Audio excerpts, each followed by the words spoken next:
I absolutely hate drama.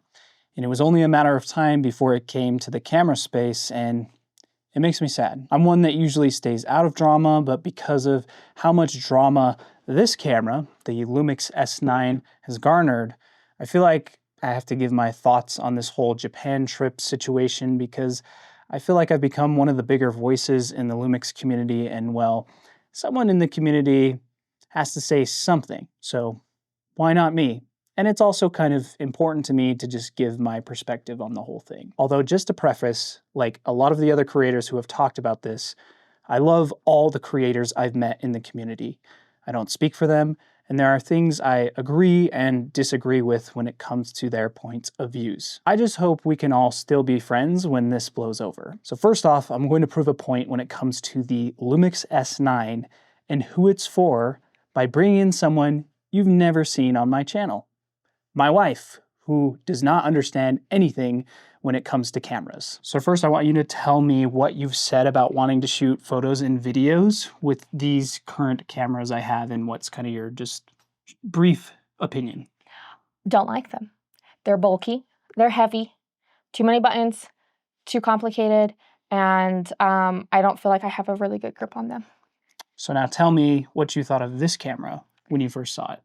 Well, I liked the color right off the bat. Green's my favorite color, obviously. I liked how small it was, lightweight, way less buttons, just way less complicated. Now it does have some limitations. It can't record for longer than 10 to 20 minutes, depending on what you're in, before you have to press the record button. And it also doesn't have a headphone jack, mechanical shutter, hot shoe, or electronic viewfinder as well. Now, you probably don't know what half that was anyways. I know some of it. Don't need the headphone jack because, again, amateur, not professional. I don't need that. I don't need a viewfinder because there's a screen literally on the camera. So why would I need a viewfinder? I don't know anything else you just said. Yeah, but the record limit. Oh, record limit. I don't need that. Again, amateur, professional. You could be shooting for hours. Get that. I could be at the most 10 minutes. So now this camera is $1,500. This one's $2,000, but you can get it for $1,800 on sale.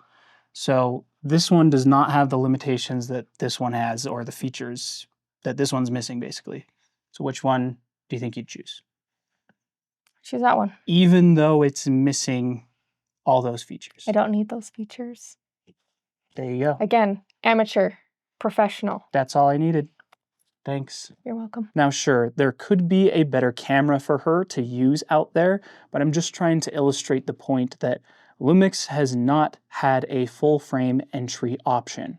Sure, you can classify the S5 II as an entry camera, but for a lot of people, it's very intimidating, it has a lot of buttons, and it's just big in comparison to the S9. And so that's why this camera is drawing up so much controversy, because there really isn't a market for it yet, especially for the LUMIX enthusiast, because most of us who use LUMIX probably came from another system to begin with, and so this camera will likely hit a market and enthusiast that don't exist yet in the community. I want to talk about Japan in a minute, but first I want to just compare this camera to the one I see, at least, people are comparing it to the most, the Sony ZV-E1. I see a lot of people saying, why did we need this when that already exists in the market? And I get there's also the Sigma FP as well, but I'm going to just roll with this example. It's kind of obvious, but it's probably so LUMIX can steal market share from Sony and try to capture the users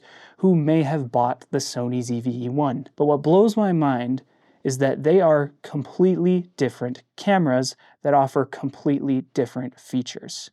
It seems like these days the only features people really care about is unlimited recording in full frame 4K 60 FPS, and we'll give a pass for a slight crop at 4K 120 frames FPS. And sure, that's a fair thing to consider when comparing to the S9. It's also fair that the S9 has recording limits, but the Sony ZV-E1 overheats. It also doesn't have 6K or 4K OpenGate. It doesn't have anamorphic D-squeeze or anamorphic IBIS. It doesn't have Academy 4x3, doesn't have hybrid zoom, which is very different than clear image zoom. It doesn't have as good of IBIS. It doesn't have real-time LUT. It doesn't have 48 FPS. It doesn't have an app that syncs with the camera to download your photos and videos. I could keep going, but I won't. My point is, if you're going to compare one camera to another, at least at the bare minimum, give it a fair comparison, because every camera is going to have its limitations, nuances, and downsides. Stop saying a camera is useless just because it has some compromises or differences to another camera. Now, I know what you're going to say as well. You're just a shill for LUMIX cameras and are probably paid or some kind of ambassador. Well, we could kind of get into that too. Peter McKinnon is a Canon ambassador, but I guess he gets a pass for shilling Canon for who knows. I'm not trying to call out Peter here. I'm just trying to illustrate the point that it makes no sense, to me at least, as to why some creators or cameras get a pass in this space, but some don't. Now let's get into the real drama of this video, which has to do with the LUMIX event and the title of this video. Yes, I was at the Japan event for the S9. And yes, I was also at the first Japan event for the S5 II and the S5 IIX. And it's funny because I actually just made a video about my relationship with LUMIX and how I started working with LUMIX in the first place. If you want to learn more in detail, go watch that video.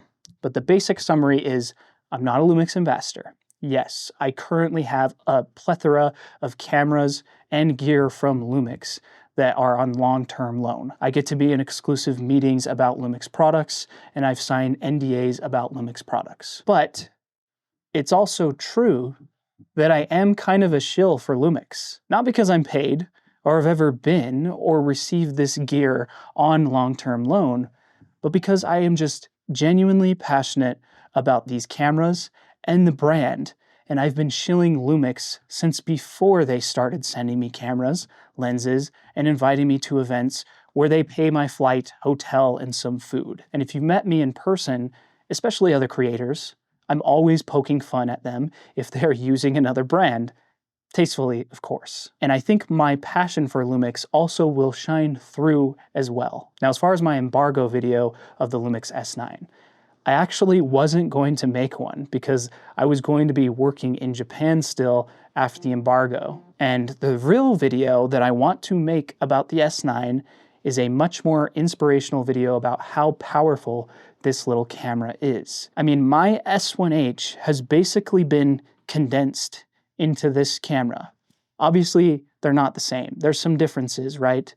But a lot of the main features that I used in the S1H is now in this tiny compact camera. I decided though it wouldn't be too hard to slap together more of a kind of overview video and talk about some of the things I know some people probably wouldn't like about the S9. Sure, it has some limitations, but it's still got the power of the S5 II in this tiny body. Especially the fact that LUMIX was able to fit the same IBIS in there, to me, is wild. And so the title of this video does kind of call out Gerald's video in particular, which I think everybody should watch Gerald's video. There's a lot of points in that video that are valid, and I respect Gerald a lot. I was literally hanging out with him and Patrick a couple of days before the Japan trip. He also made Dustin a free editor. That has no context, and depending on how he edits a certain video, you may never get that joke. You should also watch other creators' perspective on this as well, like Patrick, Cam Mackey, and Kofi, to name a few, because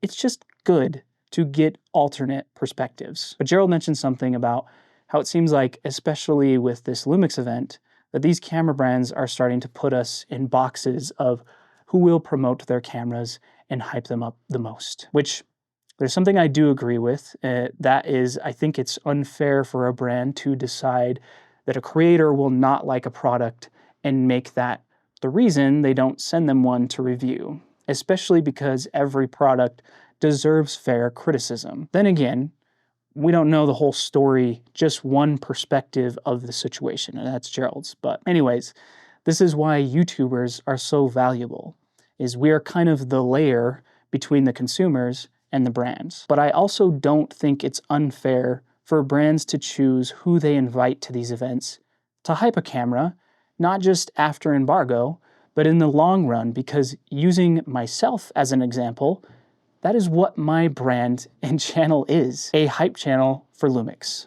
I've made videos on Sony cameras and they are some of my best performing videos, but I don't expect them to send me anything or even invite me to their events because, well, I probably won't hype their cameras because most Sony cameras just don't excite me these days. So when a new Lumix camera comes out, of course I'm going to be excited about it and want to tell people about it because I genuinely like them. I want other people to be excited about what Lumix is doing, and so it just makes sense for the brand to send me stuff and invite me to their events. And of course, I'm going to enjoy those trips because I understand there are so many other creators and other filmmakers out there that would kill to have an opportunity like that with a brand they're passionate about. Now, there are things I don't like about Lumix cameras, and I make that known in my videos. I also give my ideas and feedback in my videos, not just in these secret meetings and communication with the brand. But I also don't like to say that I know what the market needs or what a brand should do, because that is up to the brand to decide. I don't work there, and they have a lot of information to digest when it comes to the echo chamber of the internet. I honestly don't know how they do it sometimes. And with this release of the S9, I think a lot of consumers and YouTubers are taking things way too personally because no matter the size of your channel or how much you have a working relationship with a brand, or even how loyal you are as a consumer, they owe us nothing. We are all completely independent of them. And so to be quite honest, and I may get some hate for this, but some of the videos surrounding this release from the YouTube side to me comes off as being ungrateful and that brands owe everything to us. Even from the enthusiast side, not even just the creators, when a camera releases that's not the model they've been fantasizing about in their minds, they immediately call it a bad product. What we should do as YouTubers and creators and consumers is be angry about a product like this as an example. I've actually already made videos about this filter, and I'm going to make another video about this. But these filters are called Helix Maglock. They do not lock on here the way they are advertised. And on my trip in Japan, they would just randomly fall off. So the overall problem for me is that us YouTubers and consumers should be more realistic about our expectations and call out products that genuinely have issues. And this is where Gerald really hits the nail on the head for us creators and consumers, is that we just need to be happy with what we have. I used to have only 3 Sigma prime lenses and my S1H when I was starting to make content about Lumix cameras, which in a lot of ways made me be more creative. And now I'm overwhelmed by the amount of ideas and content I'd like to make on this stuff. But in reality, I don't really know what the market wants. Even though I do have somewhat of an influence in this space, and acting like I do, I think just sets me up to be in a position where I'll likely be disappointed no matter what. I like to think that I at least have somewhat of an idea and I try to keep in touch, but I really don't. YouTube also does not come close to paying my bills. I am just a small YouTuber on the spec of the internet, and I maybe make $100 to $1,000 a month doing YouTube on a good month, and I'm just barely getting to the point of doing brand deals. So my perspective is very different from other creators. But I also have a background doing professional video work. I've worked for 2 production agencies.